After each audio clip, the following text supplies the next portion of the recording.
Hello and good morning, students of class 12th. Today we will start our unit number 5 in business studies. Its name is organizing. आज हम organizing start करेंगे.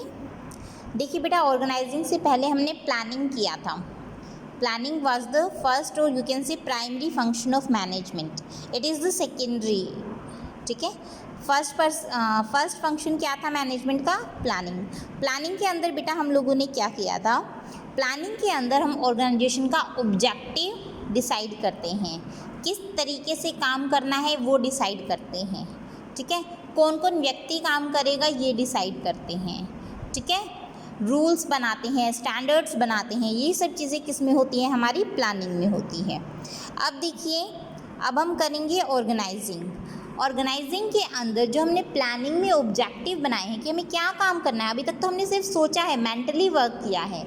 अब हम actual work करेंगे. Actual work in the sense हमने जो organisation के बारे में सोचा है कि हम इस तरह की ऑर्गेनाइजेशन बनाएंगे, इस तरह से वो काम करेगी, तो उसके हम अब स्ट्रक्चर तैयार करेंगे. स्ट्रक्चर कैसे? जैसे अगर मान लीजिए हमने एक एग्ज़ाम्पल लेके चलते हैं. हम सोच रहे हैं कि हमें एक मकान बनाना है. ठीक है. अब हमने सोच लिया कि हाँ, हमारे मकान में 3 कमरे होंगे. ठीक है. और 2 एक किचन होगा. ठीक है. एक मतलब कुछ भी लगा लीजिए, बड़ा सा हॉल होगा, डाइनिंग रूम होगा. इस तरीके से हम, एक गार्डन होगा. इस तरीके से हम जब चीज़ें सोचते हैं, ठीक है, कि हम अपनी ऑर्गेनाइजेशन में क्या क्या चीज़ें, किस किस डिपार्टमेंट में क्या क्या लोगों को काम करवाएंगे, वो क्या होती है? हमारी ऑर्गेनाइजिंग के अंदर आती है. ऑलराइट. हम इसका एक सिंपल एग्जांपल लेके चलते हैं.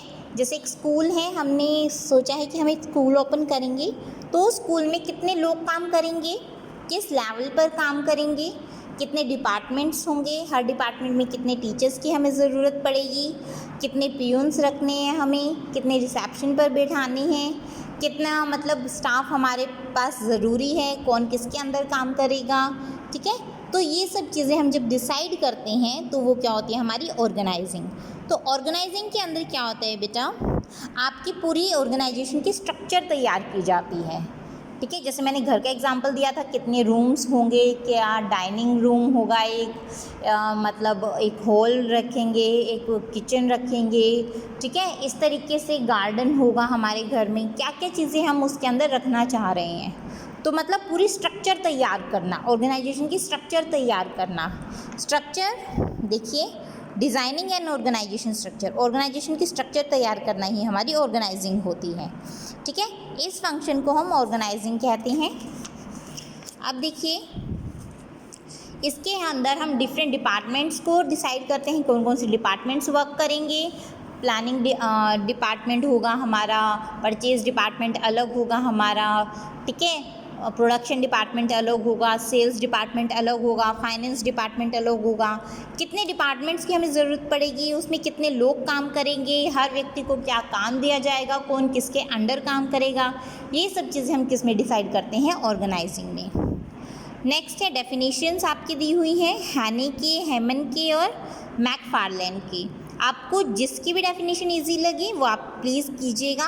डेफिनेशन करनी बहुत ज़रूरी है, इससे आपका इम्प्रेशन, जो क्वेश्चन आपने लिखा है उसका काफ़ी अच्छा जाता है. Features of organising. ऑर्गेनाइजिंग के फीचर्स क्या है? Division of work. इसके अंदर ऑर्गेनाइजेशन के बेसिस पर ही वर्क को डिवाइड किया जाता है. अगर ऑर्गेनाइजेशन बड़ी है तो वर्क को अकॉर्डिंगली डिवाइड किया जाएगा. ठीक है. डिपार्टमेंट्स में डिवाइड किया जाएगा, डिपार्टमेंट्स को भी आगे सब डिपार्टमेंट्स में डिवाइड किया जाएगा. तो मतलब पूरे काम को, एक पूरे बड़े काम को छोटे छोटे पार्ट्स में डिवाइड करके हर एक पार्ट को एक प्रॉपर व्यक्ति को सौंप दिया जाता है करने के लिए. Coordination.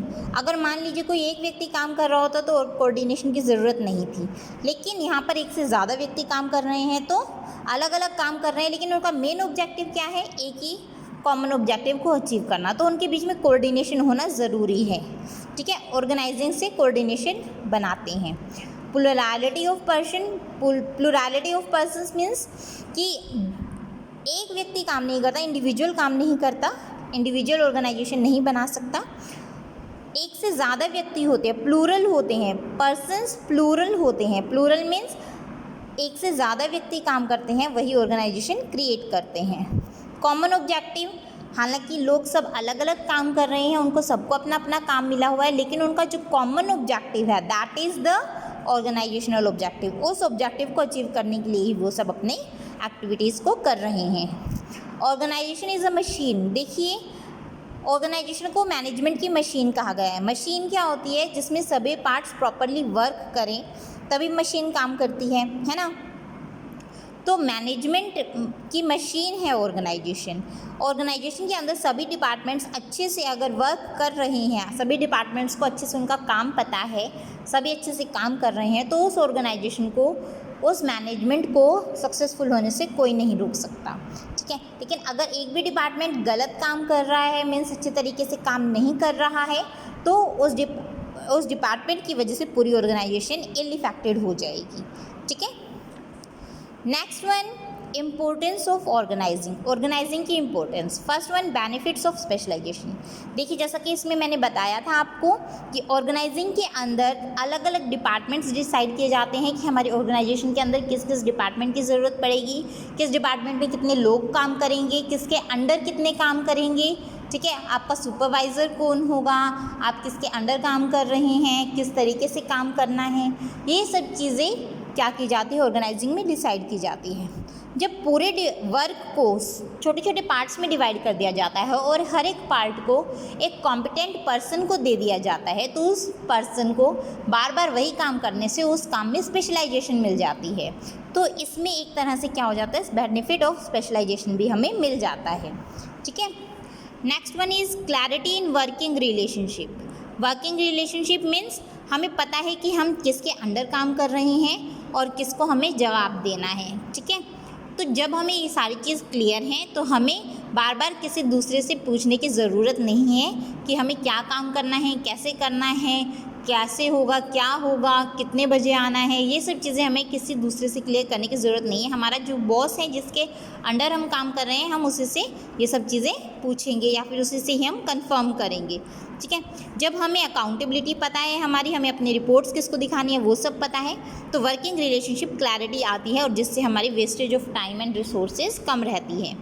Optimum utilisation of resources. देखिए, नेक्स्ट पॉइंट वही आ गया आपका, रिसोर्सेज का ज़्यादा से ज़्यादा बेटर यूज़ होता है। क्यों? क्योंकि सबको पता है कि काम को किस तरीके से करना है, किसके अंडर वो काम कर रहे हैं, तो एक काम को दोबारा दोबारा करने का जो रिस्क है वो कम हो जाता है। और जब एक काम दोबारा नहीं होता तो उससे क्या होता है, रिसोर्सेज वेस्ट होने से बच जाते हैं। Next one, adaptation to change. हमें पता है जो हमारा एनवायरनमेंट है वो लगातार चेंज होता रहता है, और चेंज होने के साथ साथ ही कई बार क्या होती है, हमें नई पोस्ट भी निकालनी पड़ती है। हमें कई बार जो मैनेजर्स हैं उनकी क्या पता, हमें जो मैनेजर्स हैं उसकी क्वांटिटी बढ़ानी पड़े। अभी 2 मैनेजर काम कर रहे हो सकता है आगे हमें फ्यूचर में 3 मैनेजर्स को करना पड़े, ठीक है। तो उसके अकॉर्डिंग ही हम अपनी ऑर्गेनाइजेशन के स्ट्रक्चर में थोड़ा थोड़ा चेंज कर सकते हैं, ठीक है। तो चेंज के अकॉर्डिंग ही ऑर्गेनाइजेशन काम करती है। Next one, effective administration. Administration इसका बहुत इफेक्टिव है। कैसे? कि सभी को पता है कि उनकी अथॉरिटी क्या है और उनकी रिस्पॉन्सिबिलिटी क्या है। जब सभी को क्लियर वर्ड्स में सभी चीज़ें पता हैं तो एक दूसरे के काम में वो इंटरफेयर नहीं करेंगे कि आप ऐसा क्यों कर रहे हैं, आपको तो ये अधिकार ही नहीं है, या फिर आपकी तो ये जिम्मेदारी है, आप ऐसा क्यों नहीं कर रहे हैं। तो जब सभी को अपना वर्क पता है, कैसे करना है, क्या करना है और किसके अंडर वो काम कर रहे हैं, तो इससे एडमिनिस्ट्रेशन काफ़ी इफेक्टिव हो जाता है। डेवलपमेंट ऑफ पर्सोनल की भी डेवलपमेंट होती है। पर्सोनल मीन्स जो एम्प्लॉयज़ वगैरह हमारी ऑर्गेनाइजेशन में काम कर रहे हैं, कैसे होती हैं? क्यों? जब वो एक काम को बार बार लगातार करते रहते हैं तो उस काम को करने का उनका तरीका काफ़ी, मतलब उसमें स्पेशलाइजेशन उनको मिल जाती है, और वो कई बार क्या करते हैं, उस काम को करने के नए नए तरीके भी ढूंढने लगते हैं। और जब नए तरीके आएंगे तो ऑब्वियसली वो काम को ज़्यादा बेहतर तरीके से कर पाएंगे, तो उससे पर्सोनल है जो एम्प्लॉयज़ हैं उसकी डेवलपमेंट होगी। Expansion and growth. और ऑर्गेनाइजेशन की एक्सपेंशन के लिए और ग्रोथ के लिए ये काफ़ी ज़्यादा हेल्पफुल है। क्यों? क्योंकि जो वर्क कर रहे हैं हमारे एम्प्लॉयज़, वो उनको पता है कि उन्हें कैसे डिसीजंस लेने हैं, ठीक है, किस लेवल तक वो डिसीजंस ले सकते हैं, और वो हमेशा नए नए चैलेंजेस जो फेस करने के लिए वो हमेशा रेडी रहते हैं। किसी भी सिचुएशन में उनको अगर हम काम देते हैं तो वो एंटरप्राइज की डेवलपमेंट के लिए ही क्या करते हैं, वर्क करते हैं। So that's why it is helpful in the expansion and growth of the organisation. Okay, तो अब हम देखते हैं कि इसका कंक्लूजन क्या है। कंक्लूजन के तौर पर अगर हम देखें तो जो ऑर्गेनाइजेशन है वो मैनेजमेंट में कैसे काम करती है। जैसे हमारे ह्यूमन बॉडी है, ह्यूमन बॉडी के अंदर हमारी हड्डियां हैं, ठीक है, अगर वो सही तरीके से लगी हुई हैं तो हम सही तरीके से काम कर सकते हैं, ठीक है, उठना बैठना सब कुछ अच्छे तरीके से हो जाएगा। उसी तरीके से ऑर्गेनाइजेशन के अंदर अगर ऑर्गेनाइजिंग डिपार्टमेंट्स अच्छे तरीके से बनाए गए हैं, सभी जो अथॉरिटी रिस्पॉन्सिबिलिटी है, रिलेशनशिप है, वर्किंग रिलेशनशिप है, सभी में अच्छे से क्लैरिटी है, तो ऑर्गेनाइजेशन भी बहुत अच्छे से काम करेगी। अगर बोन्स हमारी अच्छे से तरीके से काम करेगी तभी हमारी बॉडी भी अच्छे तरीके से काम करेगी। उसी तरह से अगर ऑर्गेनाइजिंग भी अगर अच्छे तरीके से बनाई गई है, की गई है ऑर्गेनाइजेशन के अंदर, तो ऑर्गेनाइजेशन भी सक्सेसफुल होने से नहीं रुक सकता। ठीक है, तो that's all for today. Thank you बेटा।